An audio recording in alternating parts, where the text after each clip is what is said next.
இந்த நாளிலேயும் இவ்விதமாய் நாங்கள் கூடி உம்மை ஆராதிக்க ஆண்டவரே, விதமாக உற்சாகமாக இந்த பிள்ளைகள் தங்கள் நிகழ்ச்சிகளை உமக்கு முன்பாக அவர்கள் வெளிப்படுத்த நீர் அவர்களுக்கு கொடுத்த உற்சாகத்திற்காக, அவர்களுக்கு கொடுத்த இந்த ஐக்கியத்துக்காக, ஒரு மனதுக்காக நன்றி.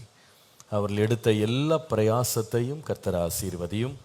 இவ்வளவு நேரம் அதை கண்டு நாங்கள் மகிழ உதவி செய்தீர். இப்பொழுதும் உம்முடைய வார்த்தைக்காக நாங்கள் காத்திருக்கிறோம். கர்த்தர் எங்களோடு இடைபடுவீராக. உம்முடைய நாமத்தை மகிமைப்படுத்தும் இயேசுவின் நாமத்தில் பிதாவே, ஆமென். கர்த்தர் நல்லவர். இந்த புதிய வருஷத்துல ஒரு புதிய சீரீஸ் பேசலான்னு யோசித்தேன். இன்றைக்கு நான் ஆரம்பிக்க போகிற ஒரு புதிய சீரீஸ் ஆஃப் மெசேஜஸ் ஃபேமிலிஸ்க்காக பேசுறது கொஞ்சம் முக்கியமானது நான் நினைக்கிறேன். I'm going to talk about the series Save Your Marriage. உங்கள் திருமண வாழ்வை காப்பாற்றுங்கள் அப்படின்னு பேசப்போம்.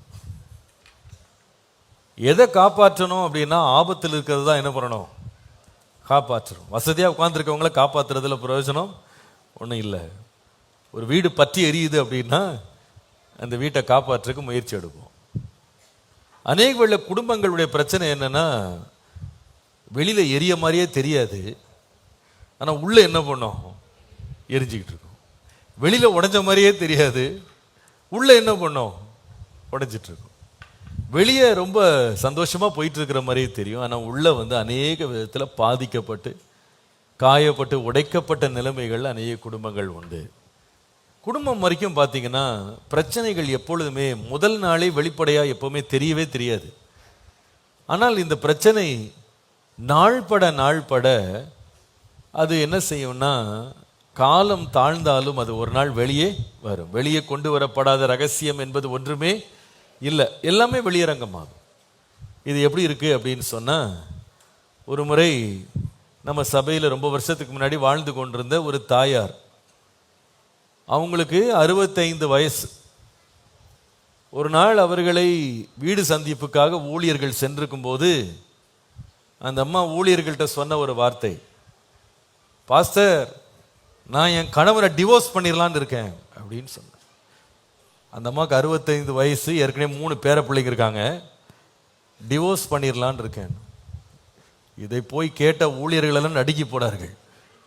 65 வயசுல விவாகரத்தா? என்னம்மா உங்க பிரச்சனை அப்படின்னு. ஏதாவது சண்டை நடந்துச்சா? 40 வருஷமா சண்டை தான் போட்டுக்கிட்டு இருக்கோம். எங்க அம்மா வீட்டுக்கு போயிடலான் இருக்கேன், பாஸ்டர்ட்ட சொல்லியிருக்கேன் அப்படி. 40 வருஷமா வெளியே தெரியவே இல்லை. இந்த அம்மா நல்ல ஒரு மனைவியாக, தாயாக, பாட்டியாக இங்கே நல்ல பிரகாச தோற்றம் அளித்தார்கள். ஆனால் உள்ள என்ன நடந்துட்டு இருக்கு? 40 வருஷ போராட்டம் 65 வயதிலே வெளியரங்கமானது. இங்கே உட்கார்ந்து இருக்கிற எத்தனை தாத்தா பாட்டி இந்த நிலைமையில் இருக்காங்களோ, எத்தனை கணவன் மனைவி இந்த நிலைமையில் இருக்காங்களோ நமக்கு தெரியாது.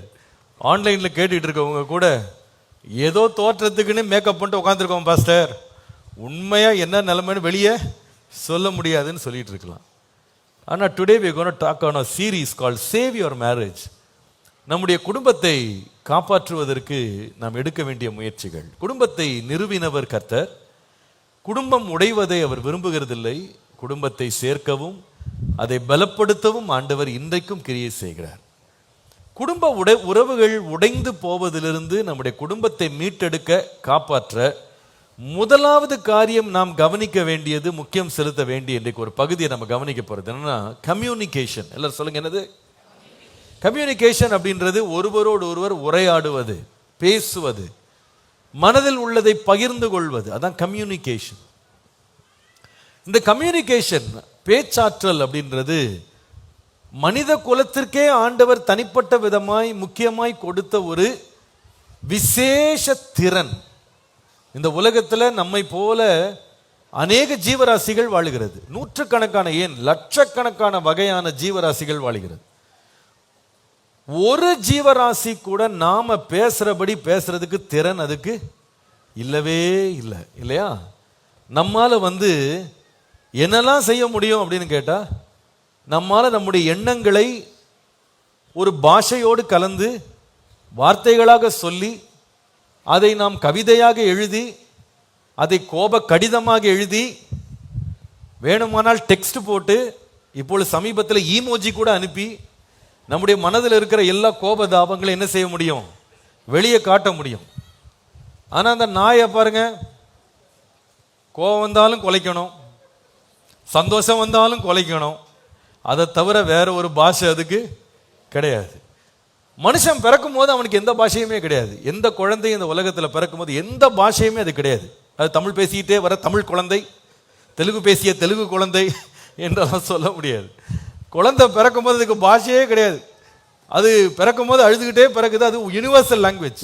அது உலகம் முழுவதும் எல்லா குழந்தையும் ஒரே போலதான் அழுகிறது. அமெரிக்காவில் இருக்க குழந்தை வித்தியாசமா அழுகிறது இல்லை, ஒயின்னு அழுகிறது இல்லை, நம்மால் ஓன்னு அழுகிறது இல்லை, எல்லாம் ஒரே மாதிரி தான் அழுவும். ஆனா இந்த குழந்தை எந்த ஊர்ல பிறந்தாலும் யாருக்கு பிறந்தாலும் எந்த பாஷையும் கற்றுக்கொள்ளக்கூடிய திறன் யாருக்கு தான் இருக்கு? மனுஷனுக்கு மட்டும்தான் இருக்கு. நான் கேள்விப்பட்டேன், இந்த உலகத்துல இதுவரைக்கும் கணக்கெடுத்தபடி மனுஷன் பேசுற பாஷைகள் எவ்வளவு தெரியுமாங்க? எத்தனை பாஷை உலகத்துல பேசுறாங்க தெரியுமா? 6500 பாஷைகள் உலகத்தில் இருக்கிறது. பிரமிப்பா இருக்கா உங்களுக்கு? 6500 ஸ்போக்கன் லாங்குவேஜஸ் இன்னைக்கு உலகத்தில் இருக்கிறது. இந்த 6500 பாஷைகள்ல ஒரு மனுஷனால எவ்வளவு அதிகமான பாஷைகளை பேச முடியும் அப்படின்னு கேட்டா, ஒருத்தர் இருந்தாரு. அவர் பேர் ஜயிட் ஃபாஸா அப்படின்னு லைபீரியாவில் பிறந்த ஒருத்தர் இருந்தார்.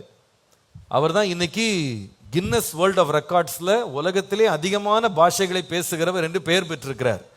அந்த ஒரு மனுஷன் அவர் பேசக்கூடிய பாஷைகளின் எண்ணிக்கை 58 லாங்குவேஜஸ் படிச்சிருக்கிறார். பாலிகிளாட்னு சொல்லுவாங்க.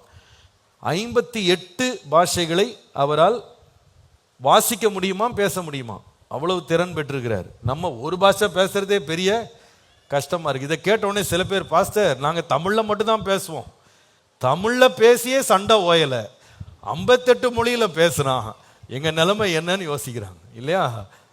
இந்த பாஷைகளை பேசி நம்முடைய கருத்துக்களை வெளியே சொல்ற திறன் நமக்கு இருந்தாலும், வேதம் நமக்கு தெளிவாக சொல்லுகிறது. நீதிமொழிகள் 18ஆம் அதிகாரம் 21ஆம் வசனத்துல, ஜீவனும் மரணமும் மரணமும் ஜீவனும் நாவின் அதிகாரத்தில் இருக்கிறது.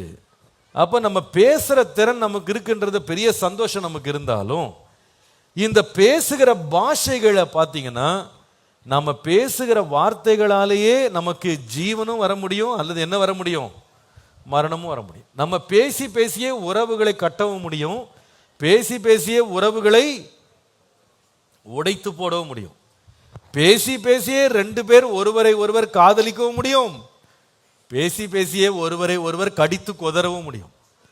ஆமா, பேச்சிலே தான் பெரிய பிரச்சனை. சில பேர் யோசிக்கிறாங்க, இந்த நாய் மாதிரி இருந்தால் அவனை நல்லா இருக்கும், அது என்னைக்காவது கோச்சிக்கிட்டு ஓரமா படுத்துக்கிறத பார்த்துருக்கீங்களா? என்னைக்காவது சண்டை போடுறத பார்த்துருக்கீங்களா? நிறைய வீடுகளில் இந்த பேச்சே சண்டைகளுக்கு என்ன ஆயிடுது, காரணம் ஆயிடுது இல்லையா?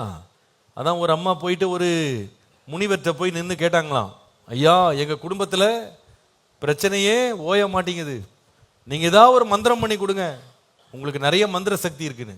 அவர் சொன்னாராம், அப்படியாம்மா, வீட்டில் போயிட்டு சுத்தமான கிணறுல தண்ணி எடுத்து வடிகட்டி காய்ச்சி சுத்தம் பண்ணி ஒரு பாட்டில் எடுத்துட்டு வா, உனக்கு மந்திரம் பண்ணி தரேன்னாராம்.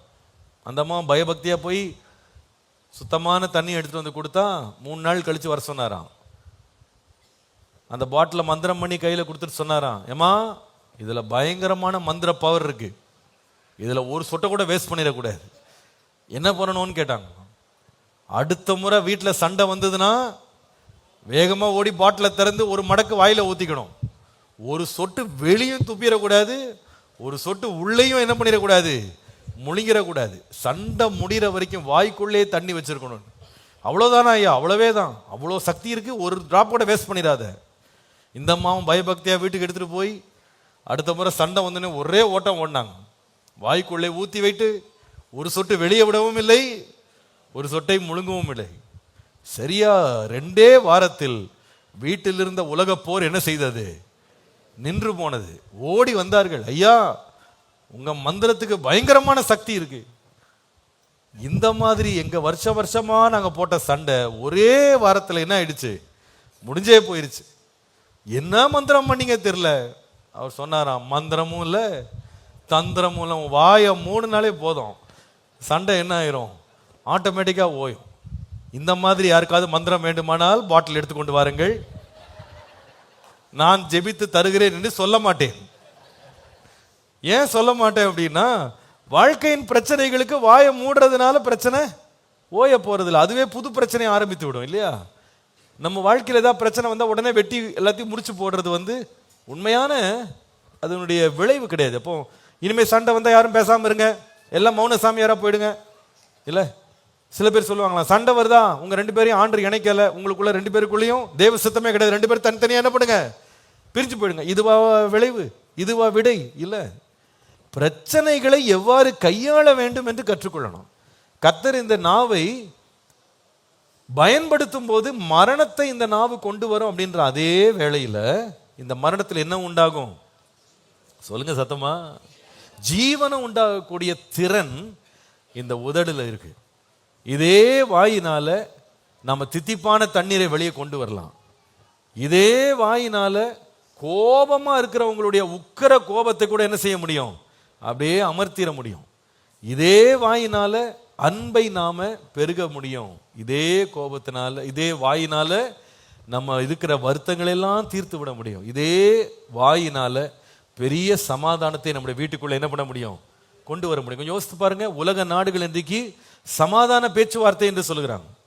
இதற்காக ஒவ்வொரு நாட்டிலிருந்து ஒவ்வொரு பிரதம மந்திரி, வெளியுறவு மந்திரி எல்லாம் கிளம்பி ஒரு இடத்துல போய் கூடி மேஜைக்கு இருபுறம் உட்காந்து பேசுறாங்க பேசுறாங்க பேசுறாங்க. என்ன பேசுறாங்க நமக்கு தெரிய மாட்டேங்குது. ஆனா பேசி முடிக்கும் போது என்ன செய்யறாங்கன்னா, கை கொடுத்துட்டு, சத்துருக்கள் கூட விரோதிகள் கூட கை கொடுத்துட்டு சமாதான ஒப்பந்தம் செய்யறாங்க. எப்படிங்க செஞ்சீங்க அப்படின்னு கேட்டா, பேசிதான், பேசி பேசி எல்லாத்தையும் என்ன பண்ணிட்டோம், தீர்த்துட்டோம். சில பேர் சொல்லுவாங்க, முதல் கட்ட பேச்சு முடிந்திருக்கிறது, 2ஆம் கட்ட பேச்சு முடிந்திருக்கு. அப்ப பேசி பேசியே 2 நாடுகளுக்குள்ள பிரச்சனைகளை கூட என்ன பண்ணிடுறாங்க, தீர்த்துறாங்க இல்லையா? பரம விரோதிகள் கூட என்ன செய்துறாங்க, ஒன்னா சேர்ந்துடுறாங்க. நாடுகளே ஒன்னா சேர முடியும்னா வீடு சேர முடியுமா, சேர முடியாதா? சேர முடியும். அதனால சண்டைக்கு தீர்வு பேசாமல் எல்லாம் மௌனமா இருங்கள் என்பதல்ல. பேசுறத சரியா பேச என்ன பண்ணணும், பழகி கொள்ள வேண்டும். பேச்சாற்றலை கொடுத்தவர் யார் சொல்லுங்க? தேவனே கொடுத்தார்.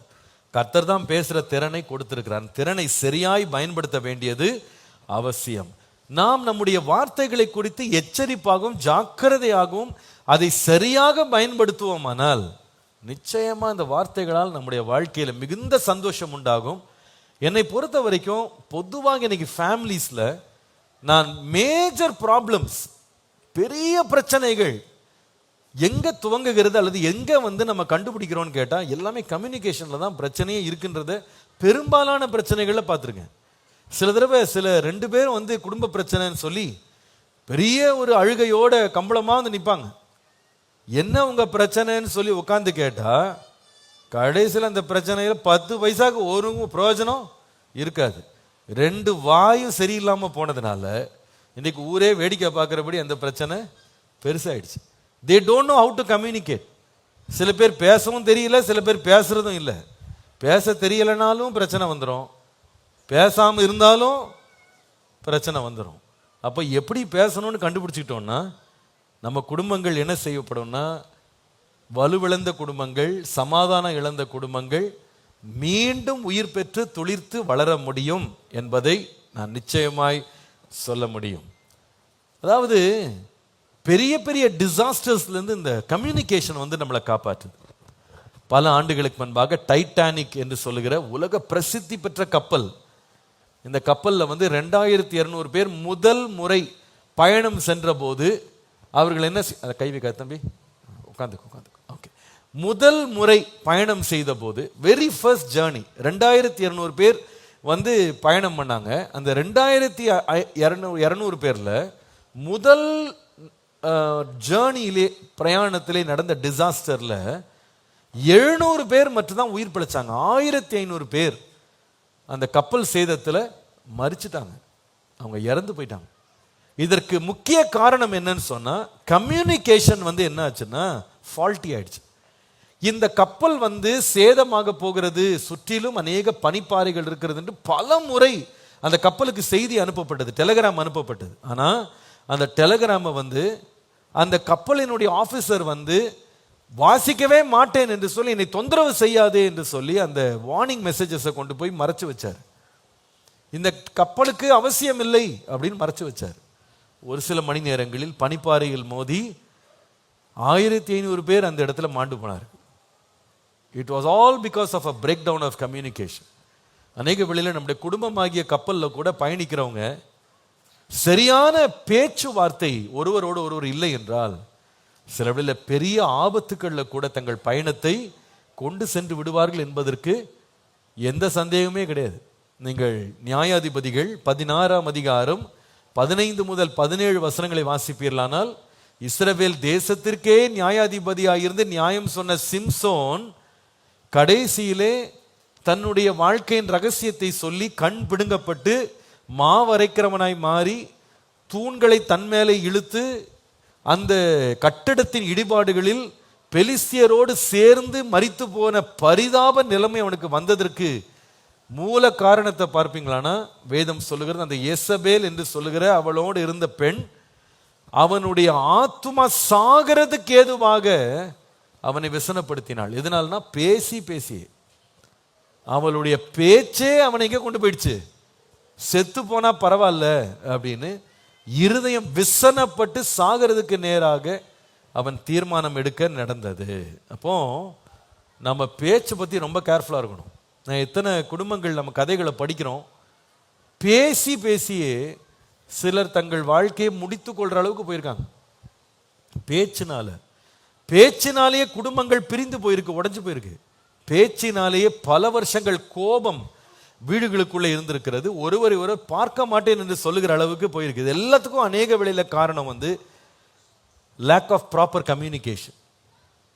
ஆனால் நம்முடைய வாயின் வார்த்தைகள் ஜீவனை உண்டு பண்ணத்தக்கதாக நம்ம காத்துக்கொள்ள வேண்டியது அவசியம். இதற்கு ஒரு மூல வசனமாக ஒன்று சொல்ல வேண்டுமானால், சங்கீதம் 19ஆம் சங்கீதம் 14ஆம் வசனம் சொல்லுகிறது, என் வாயின் வார்த்தைகளும் என் இருதயத்தின் தியானமும் உமது சமூகத்திலே பிரியமாயிருப்பதாக. ஆண்டவரே, என் வாயின் வார்த்தைகள் உமக்கு பிரியமா இருக்கணும். நம்முடைய வார்த்தைகள் கர்த்தருக்கு பிரியமா இருக்குமானால் நிச்சயமாகவே கர்த்தருக்கு பிரியமானதிலிருந்து நமக்கு ஜீவன் உண்டாகும், நமக்கு நன்மை உண்டாகும், நம்முடைய குடும்பம் வாழ்ந்திருக்கும். கர்த்தருடைய நாமம் மகிமைப்படுவதாக. இந்த உரையாடல்கள் குடும்பத்தில் ஒருவரோடு ஒருவர் பேசுகிறதுனால் குடும்பங்களை கட்டி எழுப்புவது, நல்ல வார்த்தைகளை பேசுவது அப்படின்னு சொல்றது ரொம்ப முக்கியம். டைட்டானிக்ல நடந்தது போல பெரிய ஆபத்து நடக்காம நம்முடைய குடும்பங்கள் காப்பாற்றப்படுவதற்கு 4 விதமான உரையாடல்கள் மிக மிக முக்கியம். சொல்லுங்க, எத்தனை உரையாடல்கள்? 4 உரையாடல்கள். நம்பர் 1, முதலாவது ஒரு உரையாடல் இருக்கு, எழுதி கொள்ளுங்க. I call this dining table conversations. சாப்பாட்டு மேஜையில் உரையாடும் வார்த்தைகள் மிக மிக முக்கியமானது. சாப்பாட்டு மேஜையில் நடைபெறும் உரையாடல்கள். நான் நினைக்கிறேன் நம்ம எல்லாருமே சாப்பிடுகிற பழக்கம் உண்டு. அதுல பொதுவாகவே நாம் எல்லாரும் சேர்ந்து சாப்பிடுவது அப்படின்றது ரொம்ப ரொம்ப நல்லது. இந்த சாப்பாட்டு மேஜையில் உரையாடல்கள் எவ்வளவு முக்கியம்னு கேட்டீங்கன்னா, வேதத்தை வாசித்து பார்த்தால், நேரம் இல்லாதனால கடந்து போறேன், அநேக சமாதான பேச்சுக்கள் ஆகாரத்தின் மேலே தான் செய்யப்பட்டிருக்கிறது. உதாரணமாக யாக்கோபும் அவருடைய மாமனாராகிய லாபானும் 2 பேரும் ரொம்ப விரோதிகளா மாறிட்டாங்க. யாக்கோபு செய்த துரோகம், ஒரு பக்கம் லாபான் கொடுத்த பிரச்சனைகள். 2 பேரும் ஒருத்தர் பார்க்க முடியாம யாக்கோபு ராத்திரியோடு ராத்திரியே கிளம்பி போயிட்டார். ஆனா இந்த 2 பேருக்கும் பின்பு சமாதான உடன்படிக்கை நடந்தது. அது எங்க நடந்ததுன்னு கேட்டா, 2 பேரும் ஆகாரத்தை புசித்து ஒருவரோடு ஒருவர் என்ன செய்து கொண்டாங்க? உடன்படிக்கை செய்து கொண்டாங்க. இந்த ஆகார மேஜைகள் இருக்கு பாருங்க, சாப்பாட்டு மேஜைகள், அதிலே நாம் ஒருவரோடு ஒருவர் பேசிக்கொள்ளும் வார்த்தைகள் ரொம்ப ரொம்ப முக்கியம். ஃபார் ஃபேமிலி பாண்டிங் ரொம்ப முக்கியம். இன்னைக்கு அநேகர் சாப்பாட்டு மேஜையை சண்டை களமாக மாத்திறாங்க. அப்படி செய்யவே கூடாது. சாப்பாட்டு நேரம் எப்படி இருக்கணும்னா, ஒருவரோடு ஒருவர் மனம் திறந்து சந்தோஷமாய் சிரித்து பேசுகிற ஒரு நேரமாக நாம் மாற்ற வேண்டும். ஒருவரை ஒருவர் குறை சொல்வதோ, ஒருவரை ஒருவர் நியாயம் தீர்ப்பதோ சாப்பாட்டு மேஜையில் நடக்கவே கூடாது. சில பேர் என்ன செய்வாங்கன்னா, சாப்பாட்டுக்கு அப்பதான் புருஷன் வந்து உட்காந்துருப்பார், அவரே நிறைய டென்ஷன்ல வந்து உட்காந்துருப்பார். பையன் ஸ்கூல்ல வாங்கின ஒரு திட்ட அவர் முதல் கறி துண்டை வாயில வைக்கும் போது, உங்க பையன் என்ன பண்ணான்னு தெரியுமா அம்மா ஆரம்பிப்பாங்க. கொஞ்ச நேரத்தில் என்ன பண்ண, அவன் பிரைஸ் வாங்கிட்டு வந்திருப்பான், இவருக்கு இருக்கிற டென்ஷன்ல போடுவார் ஒரு போடு. நில்லுங்க, நான் சொல்லியே முடிக்கல, என்ன சொல்லணும் சொல்லு. போச்சு. அதுக்குள்ள என்ன ஆயிடும், அவன் அழுக, சாப்பாடு வேணான்னு சொல்லி அவன் எழும்ப, இவர் அடிச்சதுக்கு இவர் மனஸ்தாபப்பட, கடைசியில் சாப்பாடு என்னவா மாறிடும், சண்டை கிழமை மாறிடும். ஆகாரத்துக்கு உட்காரும் போது எந்த பிரச்சனைகளை பற்றியும் பேச மாட்டேன்னு ஒரு உறுதி எடுக்க வேண்டும் 2025 இல்லையா? சில ஹோட்டல்களை எழுதி ஒட்டி இருக்கிறார்கள் இப்பொழுது. என்ன தெரியுமா, பார்த்துருக்கீங்களா? நிறைய ஹோட்டல்ல போட்டிருக்காங்க, இந்த இடத்தில் வியாபாரத்தையோ அல்லது அரசியலையோ அல்லது நில பரிவாட்டங்களையோ பரிமாற்றங்களை குறித்தும் பேசக்கூடாது. இங்க எதுக்காக வந்தீங்க? சாப்பிட வந்தீங்க, சாப்பிட்டு போங்க. ஏனென்றால் அரசியல் பேச போய் யாருக்கு மண்டை உடையும் தெரியாது இல்லையா? அதனால யார் அரசியல் என்ன பண்ணக்கூடாது, இங்கே பேசக்கூடாது. அது பேசணும்னா தனியாக வெளியே போய் பொது இடத்துல போய் பேசுங்க, பிரச்சனை வந்தாலும் போலீஸ் வந்து பார்த்துக்கிடும், அப்படி சொல்றாங்க இல்லையா?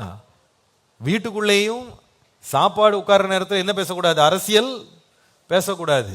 ஒருவரோட ஒருவர் இருக்க கோபங்களை என்ன பண்ணக்கூடாது, பகிர்ந்து கொள்ளக்கூடாது. அல்லது தட்டு பறக்கும், வாயில போக வேண்டிய சாம்பார் எங்க போயிடும், செவுத்துக்கு போயிடும். அதனால சாப்பாடு நேரத்தில் எப்பொழுதுமே எப்படி சாப்பிடணும் சொல்லுங்க, சந்தோஷமா சாப்பிடணும். ஒருத்தரோட ஒருத்தர் கேஷுவலா பேசுறதுக்கு கற்றுக்கொள்ள வேண்டும். அந்த நேரத்தில் ரொம்ப சீரியஸான விஷயங்கள் என்ன பண்ணக்கூடாது, பேசவே கூடாது. நம்ம வாழ்க்கையில வந்து துக்கங்களை உண்டாக்குகிற, நம்ம வாழ்க்கையில கவலை உண்டாக்குகிற, ஒருவரை ஒருவர் வேதனைப்படுத்துகிற வார்த்தைகளை சாப்பிட்ற டைனிங் டேபிள் என்ன பண்ணக்கூடாது, பேசக்கூடாது. என்ன சொல்லணும் தெரியுமா, அப்படி பேசணும்னு தோணுனா கூட, யாராவது ஆரம்பிச்சா கூட என்ன சொல்லணும், சாப்பிட்டு முடிச்சுட்டு என்ன பண்ணலாம், பேசலாம். இப்போ என்ன பண்ண வேணாம், பேச வேணாம். இப்போ நம்ம எப்படி சாப்பிடுவோம், சமாதானத்தோட சாப்பிடுவோம். அதனால இந்த வேதத்தில் வாசிக்கிறோம், சண்டையோடு கூடிய கொழுத்த பதார்த்தங்களை உண்பதை பார்க்கிலும் அமெரிக்கையோட உண்ணும் வெறும் துணிக்கையே நலம். அதனால சண்டை போட்டுக்கிட்டே பிரியாணி சாப்பிட்றதுல பிரயோஜனம் இல்லை. சமாதானமா இருங்க. சாப்பிட்ற நேரம் சண்டைகள் பிரச்சனைகள், உங்க அம்மா என்ன சொன்னாங்க தெரியுமா, உங்க அப்பா என்ன சொன்னார் தெரியுமா அப்படின்னு ஆரம்பிச்சு சாப்பாடே பாதியில பெரிய பிரச்சனையா மாறிடக்கூடாது. டைனிங் டேபிள் கான்வர்சேஷன்ஸ் வந்து ஒருவரை ஒருவர் நாம இணக்கம் உள்ளவர்களாய் கொண்டு வருகிற கான்வர்சேஷன்ஸா மாற வேண்டியது அவசியம். அங்க லைட் ஹார்ட்டட் கான்வர்சேஷன்ஸ், வேடிக்கையான காரியங்கள், சந்தோஷமான காரியங்கள், உங்கள் நாளில் என்னெல்லாம் நீங்க இன்னைக்கு மகிழ்ச்சியான காரியங்களை கேட்டீங்க, அனுபவித்தீங்க, பார்த்தீங்க, அது எல்லாத்தையும் சந்தோஷமா சொல்லி மகிழ்ந்து சாப்பிட வேண்டியது அவசியம். நம்முடைய ஆகாரம் எப்படி இருக்கணும்னா மகிழ்ச்சியோடு சாப்பிடணும், சந்தோஷமா சாப்பிடணும். பிரச்சனை என்னைக்கு தான் இருக்கு, அதை சாப்பாட்டில் என்ன பண்ண வேணாம், கொண்டு வர வேண்டாம். சாப்பிட உட்காந்துட்டோமா, பிரச்சனைகளை அப்புறமா பார்க்கலாம். மகிழ்ச்சியோடு மனம் திறந்து மகிழ்ந்து என்ன செய்வோம், பேசுவோம்.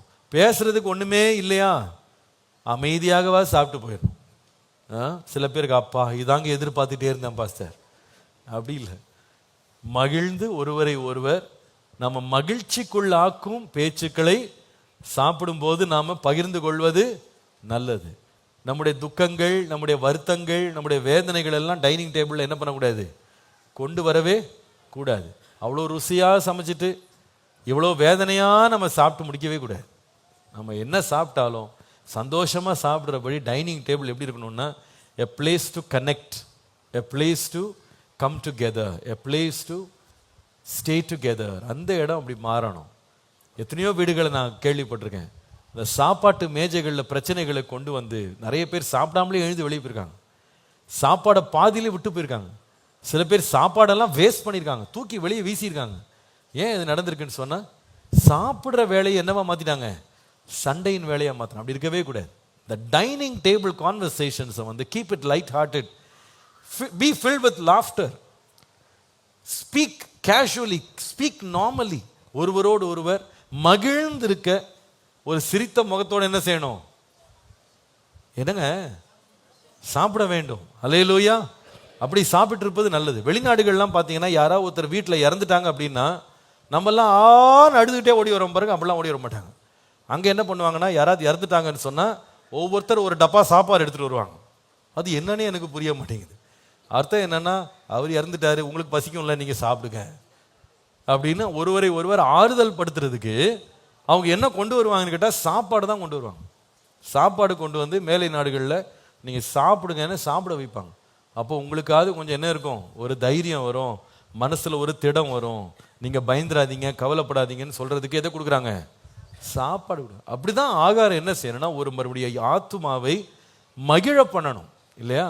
அன்றைக்கு ஈசாக்கு சொன்னார் இல்லையா, எனக்கு போய் வேட்டையாடி சாப்பாடு எடுத்துட்டு வா, என் ஆத்துமா மகிழ்ந்து பூரித்து நான் என்ன செய்வேன், உன்னை ஆசீர்வதியும். அப்படி டைனிங் டேபிள் இருக்கணும். சாப்பிட்டு ஆசீர்வதிக்கணுமே தவிர சாப்பிட்டு முடிச்சுட்டு சாபமாக கொட்டக்கூடாது.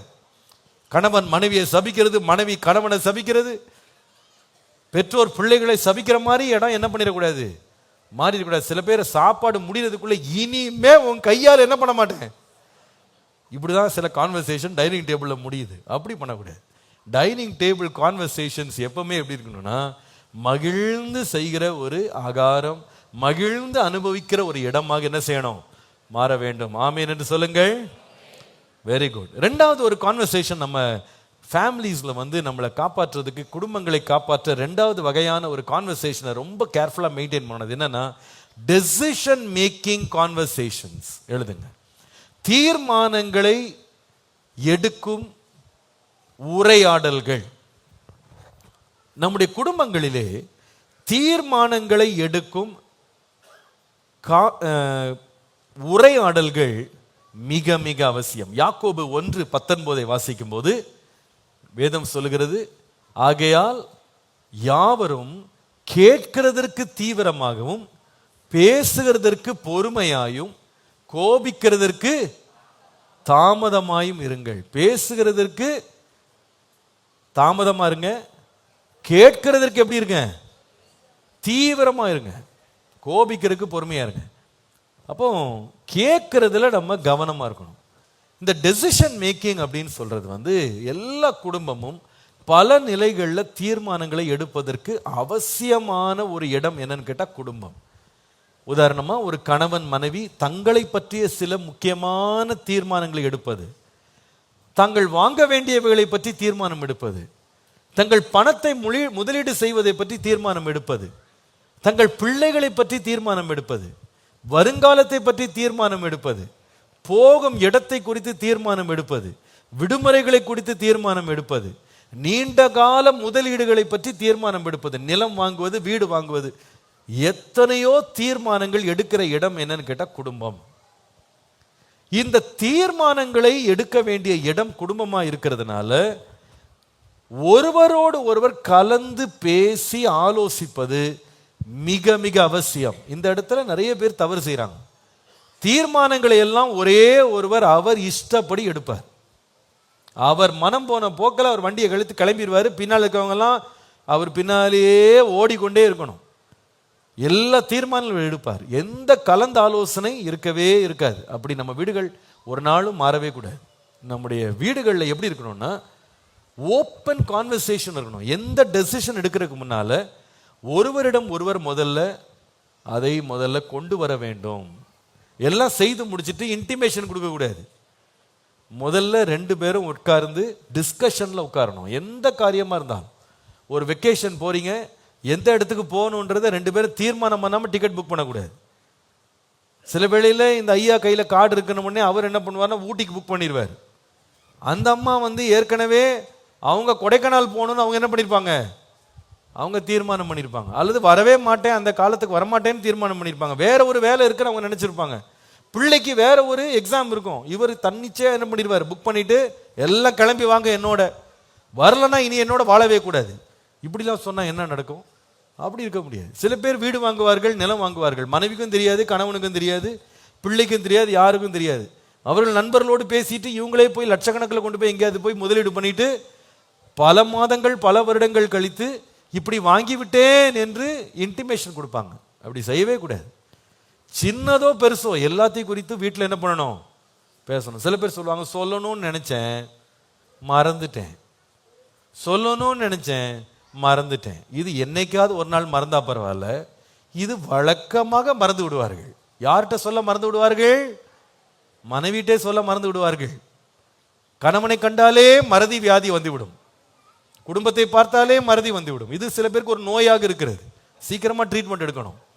மற்ற எல்லார்ட்டையும் சொல்றதுக்கு ஞாபகம் வரும், யார்கிட்ட மட்டும் சொல்ல ஞாபகம் வராது, மனைவி கிட்ட சொல்ல ஞாபகம் வராது. ஏன் ஞாபகம் வராது? சொன்னா உதவலும் தெரியும், சொன்னா திட்டுவலும் தெரியும், சொன்னா பிரச்சனையா மாறும்னு தெரியும். அதனால செய்யறதெல்லாம் செஞ்சுட்டு, இந்த பார் செஞ்சுட்டேன், ஏத்துக்கிட்டா ஏத்துக்கோ, ஏத்துக்காட்டி போ, இப்படி அல்ல.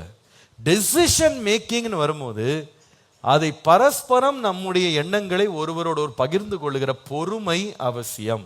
ஒருவர் சொல்லுகிற காரியங்களை முழுவதுமா கேட்கிறதுக்கு ஒரு பொறுமை அவசியம். அவங்க என்ன சொல்ல விரும்புறாங்கன்னு நடுவில் கட் ஆஃப் பண்ணாம முழுவதுமாக கேட்க வேண்டியது அவசியம். கேட்ட பிறகு நிதானித்து பொறுமையாக சிந்தித்து பதிலளிக்க வேண்டியது அவசியம். ஒருவேளை ஒருவர் ஒரு தீர்மானத்தை கொண்டு வர்றாங்க, இப்படி செய்யலாம் அப்படின்னு சொல்லும் போது உங்களுக்கு என்ன சொல்லணும்னே தெரியல அப்படின்னா, என்ன பதில் பேசணும்னு தெரியலைன்னா கொஞ்ச நேரம் அமைதியா இருக்கிறதே நல்லது. ஒரு சிறந்த பதில் என்ன தெரியுமா? யோசிச்சு சொல்றேன், நாளைக்கு யோசிச்சு சொல்றேன். சில பேர் நிமிஷத்துக்கு நிமிஷம் மாத்திக்கொண்டே இருப்பார்கள்.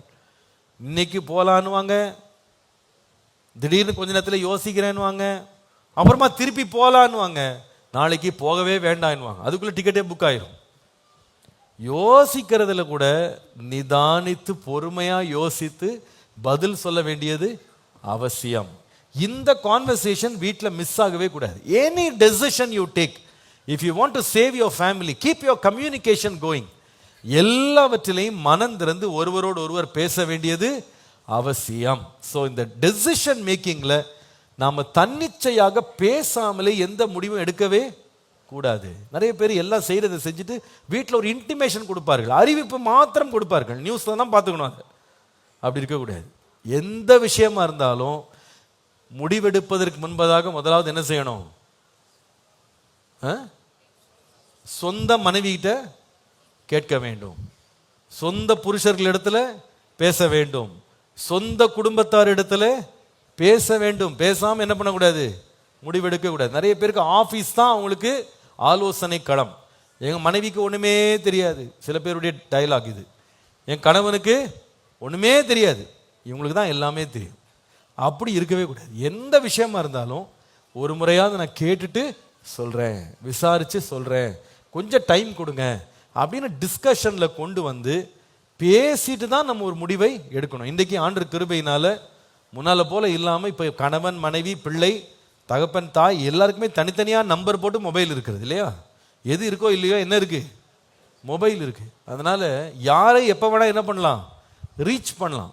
ஒரு நொடியில் என்ன பண்ணலாம்? ஃபோன் பண்ணி இது செய்யலாமா, இப்படி போகலாமா, இப்படி முடிவெடுக்கலாமா, வரீங்களா, வாங்கலாமா, இதுக்கு செலவழிக்கலாமா, முதலீடு செய்யலாமா, கேட்கறதுக்கு ரொம்ப தூரம் பிரயாணம் பண்ணிலாம் போக வேணாம். ஒரு காலில் 2 பட்டன் அழுத்தினா என்ன பண்ணிடலாம்? பேச ஆரம்பிச்சிடலாம் இல்லையா?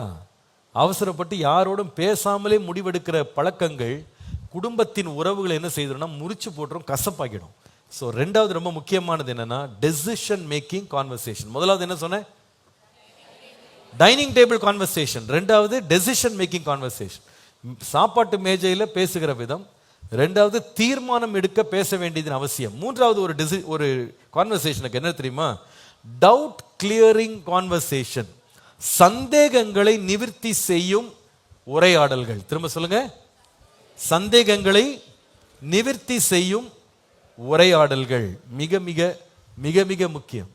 பொதுவாகவே குடும்பம் அப்படின்னு வரும்போது 2 பேர் சேர்ந்துட்டாலே எல்லாத்தையும் நம்ம பேசுறதுனால அல்லது நம்ம செய்யறதுனால முழுவதுமாக விளங்க பண்ணவே முடியாது. எல்லாமே 100க்கு 100 இன்னொரு என்ன செய்ய மாட்டாங்க, புரிந்து கொள்ளவே மாட்டாங்க. அநேக சந்தேகங்கள் குடும்பத்தில் எழும்போது சகஜம். நாம ஒரு இன்டென்ஷன்ல செய்திருப்போம், நாம ஒரு நோக்கத்தோடு பேசியிருப்போம், ஆனா அதை கேட்கறவங்களுக்கு வேற மாதிரி என்ன செய்யும், புரிஞ்சுக்கணும். அவங்க மனசுல வேற ஏதோ ஓடி இருக்கும். நம்ம நின்னது, உட்கார்ந்தது, பார்த்தது, பேசினது, நாம வாங்கினது எல்லாமே தவறாக புரிந்து கொள்ளப்படுறதுக்கு அநேக வாய்ப்புகள் உண்டு. ஏன்னா நம்ம மூளை அவங்க மூளை இல்லை, அவங்க மூளை நம்ம மூளை இல்லை. நம்ம சிந்தனையில் ஒன்று இருக்கும், இன்னொருத்தர் அதை வேற விதமாக என்ன பண்ணுவாங்க, பார்ப்பாங்க இல்லையா? அப்போ ஒருவருக்கு ஒருவர் சந்தேகங்கள் எழும்போது சகஜம். ஆனால் அந்த சந்தேகங்களை நாம கேட்க வேண்டிய விதத்தில் ஜாக்கிரதையாய் கேட்க வேண்டியது அவசியம். கொலோசியர் 4:6 பாருங்க. கொலோசியர் 4:6 வாஸ்தா, அவன் அவனுக்கு இன்ன விதமாய் உத்தரவு சொல்ல வேண்டும் என்று நீங்கள் அறியும்படிக்கு உங்கள் வசனம், உங்கள் வார்த்தை எப்பொழுதும் கிருபை பொருந்தினதாயும் உப்பால் சாரமேற்றப்பட்டதாயும் இருப்பதாக. அப்படின்னா அர்த்தம்னா ஜாக்கிரதையா வார்த்தைகளை யூஸ் பண்ணணும். ஒரு சந்தேகம் வந்துருச்சு, ஒரு காரியத்தில் கேள்வி எழும்பிருச்சுன்னா உப்பை எப்படி யூஸ் பண்ணுவோம்? ஒரு சாப்பாடை சட்டி நிறைய செஞ்சா கூட அதுல உப்பு போடுற நேரம் எப்படி போடுவோம்? மொத்த பேக்கெட்டையும் அவுத்து மொத்தமா உள்ள போட்டு உப்பிட்டவரை உள்ளளவும் நினைன்னு போட்டிருக்காங்க. வாழ்க்கையிலே மறக்க கூடாதுன்னா உப்பை கொட்ட மாட்டோம். என்ன பண்ணுவோம்? கைப்பிடி நிறைய மற்ற எல்லாத்தையும் போட்ட நாம சின்ன சின்ன ஸ்பூன்ல கையில 2 விரல்ல பிடிச்சு என்ன பண்ணுவோம்? அப்படி போடுவோம். நமக்கு தெரியும் இந்த அளவுல போட்டா சாப்பாடு என்ன ஆயிடும்? ருசியா மாறிடும். இது அளவுக்கு அதிகமா போட்டா அமிர்தமும் நஞ்சா போயிடும். மற்றவர்களுக்கு எரிச்சல் தான் உண்டாகும், சாப்பாடே ரொம்ப வேதனையா முடிச்சிடும் இல்லையா? அதே போலதான் ஒருவருக்கு ஒருவர் சந்தேகங்கள் இருக்கும்போது பெரிய யுத்த சத்தத்தோட உள்ள நுழையக்கூடாது, எக்கால சத்தத்தோட உள்ள நுழையக்கூடாது. உள்ள போகும்போது அந்த கான்வர்சேஷன் நமக்கு தான் சந்தேகம், அந்த சந்தேகத்தை திவிர்த்தி ஆக்குறதுக்கு அமைதியாக பொறுமையோடு எளிய வார்த்தைகளோடு எளிய கேள்விகளோடு நாம கேள்வியை ஆரம்பிப்பது நல்லது. நல்லது. வீட்டுக்கு வெளியே ஒரு பொருளை வச்சிருப்பாங்க, நம்ம வந்த டென்ஷன்ல அந்த பொருளை வீணாக்கி வெளியே போட்டாங்கன்ற மாதிரி நமக்கு தெரியும். உண்மை என்னன்னா டப்பா தான் வெளியே இருந்திருக்கும், உள்ள இருக்க பொருள் பத்திரமா இருக்கும். அந்த டப்பாவின் வெளியே தோற்றம் கூட பார்க்கறதுக்கு நல்லா இருக்கும். ஆனா அந்த அம்மா ஏன் வெளியே வச்சிருப்பாங்கன்னு கேட்டா கீழ்ப்பகுதி முழுவதும் கரையான் பிடிச்சிருக்கும், அதுக்காக குப்பையில போடுறதுக்காக வெளியே கொண்டு வச்சிருப்பாங்க. இவர் உள்ள நுழையும் போது அந்த அழகிய டப்பாவை பார்த்து என் பொருளை நாசமாக்கிட்டே பாவின்னு உள்ள நுழைஞ்சா அது என்ன ஆயிரும்? சண்டைய தூண்டி விடும். அதுக்கு பதிலாக உள்ள போய் இந்த டப்பா எங்கேயும் ஓடாது, அது கால்லாம் கிடையாது. உள்ள போய் என்ன பண்ணலாம்? ஏமா எதுக்குமா இந்த டப்பாவை வெளியே வச்சிருக்க, எதுக்கு இந்த பொருளை வெளியே வச்சிருக்கேன்னு கேட்டா பொருள் இல்லைங்க, பொருள் உள்ளதான் இருக்கு, டப்பா தான் என்ன பண்ணியிருக்கேன் வெளியே வச்சிருக்கேன். அதையே வெளியே வச்ச, கீழே கரையாம முடிச்சிருக்கு. அப்படியா, பரவாயில்ல, சந்தோஷம், உள்ள போயிடும். இதை நம்ம பொறுமையா செயல்படாம அவசரப்பட்டு நாம சந்தேகங்களை கேட்கறக்கா கோபத்தோட உள்ள போனா கரையா நம்மளை பிடிச்சிக்கிடும் இல்லையா? குடும்பமே கரையான் பிடிச்சதா மாறிடும். அதுக்கப்புறமா பழைய டப்பா பிரச்சனையெல்லாம் என்ன ஆயிரும்? தரக்கார் உங்களை எப்பவுமே எப்பாரு நானே பொறுமை எல்லாம் போயிட்டேன் போல இருக்கு. சரி, அப்போ நாமளே பொறுமை இழந்து போய் நாம வேகமாக காரியங்களை செயலாற்ற நினைக்கும் போது என்ன நடக்கும்? நம்ம தீர்வுகளை காணாமல் எதுக்கு நேரா போயிடுவோம்? சண்டைகளை நாம கிளப்பி விடுகிறவர்களாக நாம மாறிவிடுவோம். அப்போ ரொம்ப ஜாக்கிரதையா இதுல செயல்படணும். என்னது அப்படின்னு கேட்டா, சந்தேகங்கள் வரும்போது நாம் என்ன செய்யணும்? சற்று பொறுமையாக செயல்பட வேண்டியது அவசியம். நாம எல்லாமே அவசரமா கேட்க ஆரம்பிச்சோம்னா பிரச்சனை பெருசாக மாறிடும். சில வேளையில ஒருவர் ரொம்ப துக்கமா இருக்கிற மாதிரி இருப்பாங்க, சில பேர் கோபமா இருக்கிற மாதிரி இருப்பாங்க, வீட்டில் ரொம்ப மன வருத்தமா இருக்கிற மாதிரி இருப்பாங்க, சிடுன்னு இருப்பாங்க. அப்போ நமக்கு தெரியும் ஏதோ ஃப்ரீக்வன்சி மாறி இருக்கு, என்னன்னு தெரியலையே. அப்போ உள்ள போய் சத்தம் போடாம பொறுமையா கேட்டா காரியங்கள் என்ன செய்யும்? விளங்கும். நமக்கு இருக்கிற சந்தேகங்களை நாம் தீர்த்து கொள்வதற்கு அமைதியான முறையில் பேசுவது அவசியம். ஒரு ஆமீன் சொல்லுங்க.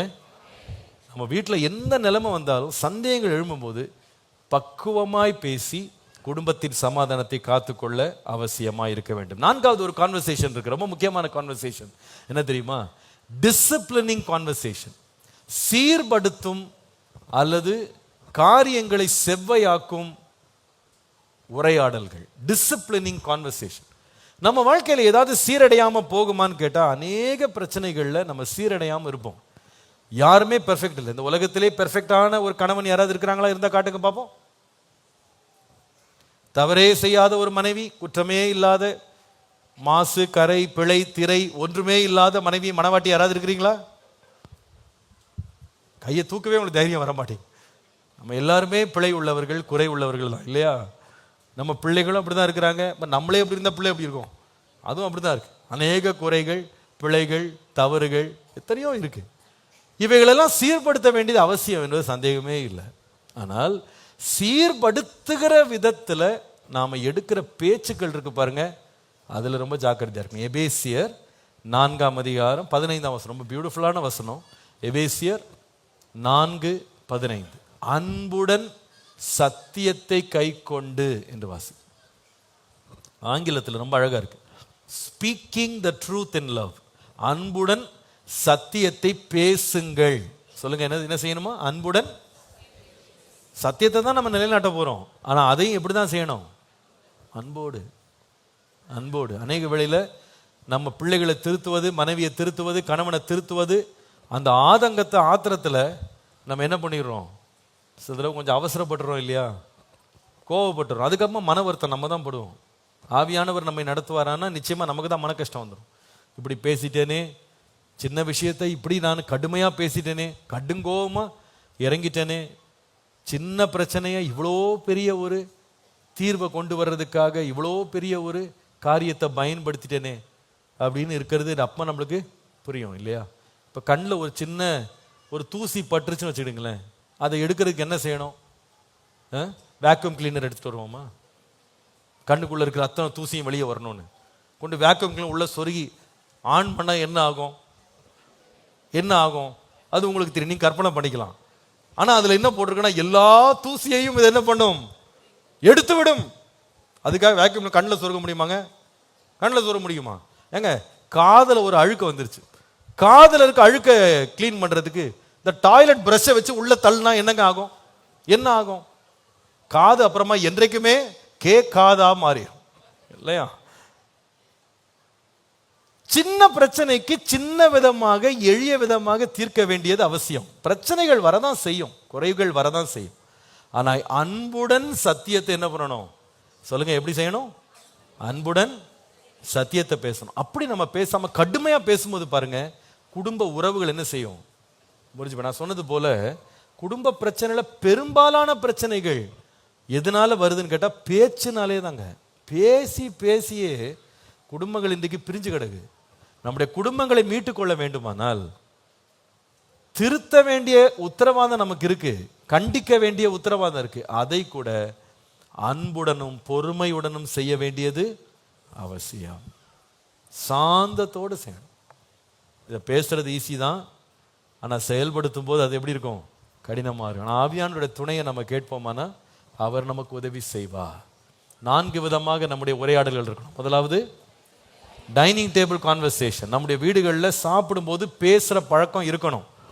பேசுகிறதும் முக்கியமான, ரொம்ப மனதை வேதனைப்படுத்துகிறதெல்லாம் பேசக்கூடாது. மகிழ்ச்சியான, இருதயத்தை சமாதானப்படுத்துகிற, சந்தோஷப்படுத்துகிற காரியங்களை ஒருவரோடு மகிழ்ந்து பேசி நாம் நல்ல உரையாடல்களோடு சாப்பிட வேண்டியது, நல்ல நிம்மதியாக சந்தோஷமாக சாப்பிட வேண்டியது அவசியம். மற்ற பிரச்சனைகளுடைய பேச்செல்லாம் ஆகாரத்துக்கு அப்புறமா வைத்துக் கொள்ளலாம் என்று ஆகார மேஜையை மகிழ்ச்சியாக மாற்ற வேண்டும். 2வது என்ன கான்வர்சேஷன்?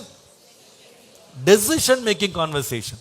நம்முடைய வாழ்க்கையில் தீர்மானங்களை எடுக்கிற உரையாடல்கள் வரும்போது அதை நம்ம மறைக்காம மறுக்காம ஒருவரை ஒருவர் பேசுறதுக்கு இடம் கொடுத்து காரியங்களை வெளிப்படையாக வெளியே கொண்டு வந்து தீர்மானங்களை 2 பேருமே சேர்ந்து கலந்து ஆலோசித்து எடுக்க வேண்டியது அவசியம். 3வது என்ன கான்வர்சேஷன்?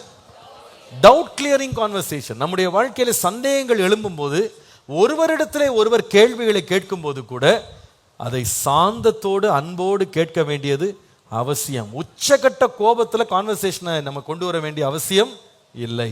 4வது டிசிப்ளின் மேக்கிங் கான்வர்சேஷன்ஸ். ஒருவரோடு ஒருவர் நம்ம ஒழுக்கத்தை அல்லது சீர்படுத்த வேண்டிய காரியங்களை, சரிப்படுத்த வேண்டிய காரியங்களை பேச வரும்போது கூட அன்புடன் சத்தியத்தை பேச நாம் ஆயத்தமாக அப்படி இருப்போமானா கம்யூனிகேஷன் லைன்ஸ் எல்லாம் கிளியர் ஆகிடும். கம்யூனிகேஷன் கிளியர் ஆச்சுன்னா குடும்ப உறவுகள் என்ன செய்யும்? சீரடையும். சீரடைந்தால் நம்முடைய குடும்பத்தை நாம் திரும்ப மீட்டெடுக்கவும் கர்த்தர் நமக்கு உதவி செய்வார். அல்லேலூயா. எழும்பி நிற்போமா? ஒரு ஜெபம் பண்ணுவோம். என் குடும்பத்தின் உறவுகளை நான் மீட்டெடுப்பதற்கு என் வாயின் வார்த்தைகளுக்கு எனக்கு கிருபை தாரும் ஆண்டவரே. இன்றைக்கு நம்ம கேட்கணும் ஆண்டவரே என் வாயில ஒரு கடிவாளத்தை போடுங்க. சில பேருக்கு ஆண்டவரே என் வாயை கொஞ்சம் சுத்தம் பண்ணுங்க இல்லையா?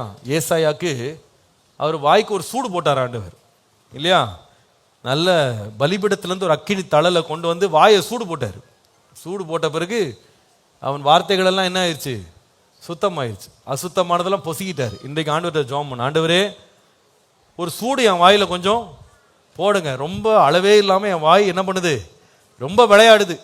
இந்த வாயினால நிறைய பேர் கரைப்பட்டாங்க. நிறைய பிரச்சனைகள், சண்டைகள், பிரிவினைகள் வந்திருக்கு. ஒரு முறை என் வாயின் மேலே என்ன பண்ணுங்க? உங்க அக்கினி தழலை என் மேலே வைங்க. சில பேருக்கு லாக்கு போடணும். வாயில என்ன பண்ணணும்? கடிவாளம் போட வேண்டும். நம்முடைய வாயில வீணான வார்த்தைகளை பேசாதபடிக்கு தீர்மானத்தோடு நம்ம செயல்படணும். ஆண்டவரே என் வாயின் வார்த்தைகள் உமக்கு பிரியமாய் இருக்க, என் குடும்பத்திற்கு நன்மையை கொண்டு வர என் வாயின் வார்த்தைகளை ஆசீர்வதி ஆண்டவரேன்னு சொல்லி ஒரு ஜெபம் பண்ணுவோமா? கரங்களை உயர்த்தி கேட்போம். ஆண்டவரே உமக்கு பிரியமில்லாத என் குடும்பத்தில் துக்கத்தையும் வேதனையும் கொண்டு வருகிற எல்லா விதமான கடுமையான வார்த்தைகளை என்னோட வாழ்க்கையிலிருந்து, குடும்பத்திலிருந்து எடுத்து போடும். இன்றைக்கு நம்ம கேட்ட ஆகார மேஜைகளிலே நாம் சாப்பிடுகிற பொழுது நாம் பேசுகிற வார்த்தைகள் ஒருவருக்கொருவர் கட்டி எழுப்புகிற வார்த்தைகளாக இருக்கட்டும். இருதயத்தின் துக்கங்களை விளக்குகிற வார்த்தைகளாக இருக்கட்டும். நம்ம எடுக்கிற தீர்மானங்களுக்காக ஒருவரோடு ஒருவர் பண்போடு பேச, மனம் திறந்து பேச, ஒன்றையும் மறைக்காமல் பேச ஆண்டவரே எங்களுக்கு தயவாக கிருபை பாராட்டி எங்கள் உரையாடல்களை ஆசீர்வதியும். ஆண்டவரே நாங்கள் ஒருவருக்கொருவர் சந்தேகங்கள் வரும்போது அதை நிவர்த்தி செய்வதற்கு கோபத்தோடு அல்ல, சாந்தத்தோடு ஆண்டவரே பொறுமையோடு எங்கள் வார்த்தைகளை பேசி சந்தேகங்களை நிவர்த்தி செய்ய கிருபை தார். ஆண்டவரே நாங்கள் டிசிப்ளின் பண்ணும்போது, காரியங்களை சீர்படுத்தும் போது அன்புடன் சத்தியத்தை பேச எங்களுக்கு கிருபை தார். நல்ல பிதாவே, எங்களோடு பேசின நல்ல வார்த்தைகளுக்காய் நன்றி. எங்கள் வாயின் வார்த்தைகள், எங்கள் இருதயத்தின் தியானங்கள் உமக்கு பிரியமாய் இருக்கட்டும். இருதயத்தின் நிறைவினால் வாய் பேசும் என்று நாங்கள் வாசிக்கிறோம். எங்கள் இருதயத்தில் பொல்லாத சிந்தனைகள் எழும்பி எங்கள் குடும்பம் கசப்படைந்து விடாதபடி எங்கள் வாயின் வார்த்தைகளிலே நாங்கள் ஜாக்கிரதையாக இருக்க கர்த்தர் கிருபை தாரும். ஆசீர்வதியும், தயவு பெருகட்டும். இயேசுவின் நாமத்தில் பிதாவே. என் ஆத்துமாவே கர்த்தரை ஸ்தோத்ரி, என் முழு உள்ளமே அவர் பரிசுத்த நாமத்தை ஸ்தோத்ரி.